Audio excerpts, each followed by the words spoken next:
There are so many dietary patterns, but what is it that makes macrobiotics a very healing dietary pattern? Most diseases happen inside the body because of high state of inflammation, and the modern fads like the protein diet or a calorie counted diet or any keto diet or any other fad diet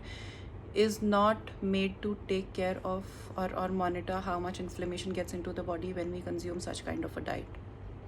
Macrobiotic dietary principles are based on the idea of maintaining balance between the two extremes. We can also understand these two extremes in the terminology of yin and yang, or in a very simple language, if we have to understand, we can also understand them as too much sweet or too much salt going inside our body. So these are the two extremes that we consider, which are also the common tastes that we have in our foods, and we maintain balance by staying just in the center. Macrobiotic dietary approach is based on the concept of maintaining balance between these two different extremes of yin and yang, and the foods and cooking styles that we use in macrobiotics are meant to maintain that balance, not just at the internal level but also maintaining this balance considering what's the weather going on outside, what seasonal shifts are we going through, so that we do not overheat or overcool the body. That just the right heat inside the body is what we need to maintain that ideal state of health. In the modern terminology, high state of inflammation or high acidic state is nothing but too much of heat accumulated in the body, which happens when we consume a lot of imbalance of these foods or too many refined or high refined carbohydrate kind of foods. Common foods that cause inflammation in the body are something like too high sugars, refined foods, dairy products, and added on top of that is the kind of lifestyle that we lead. If it is more of a sedentary or just sitting or laid back kind of a lifestyle, we end up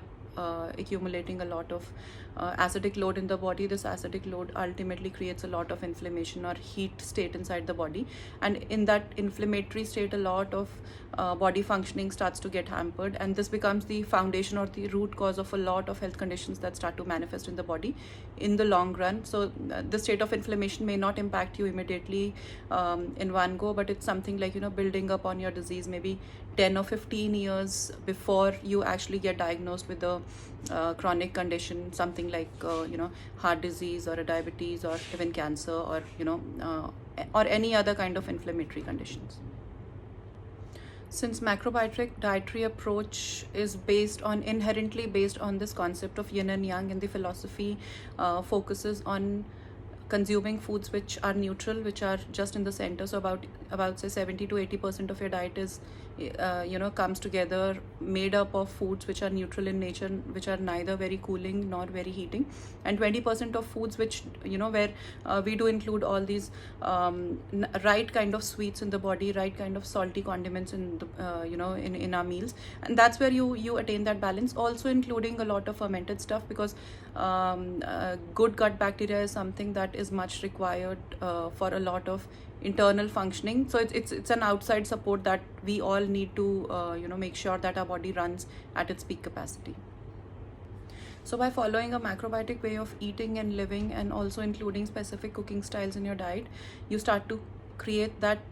pH balance in your blood condition. So this is what actually macrobiotic diet is trying to achieve. It is trying to make your blood more alkaline, your pH more alkaline. That pH alkaline state of your blood is what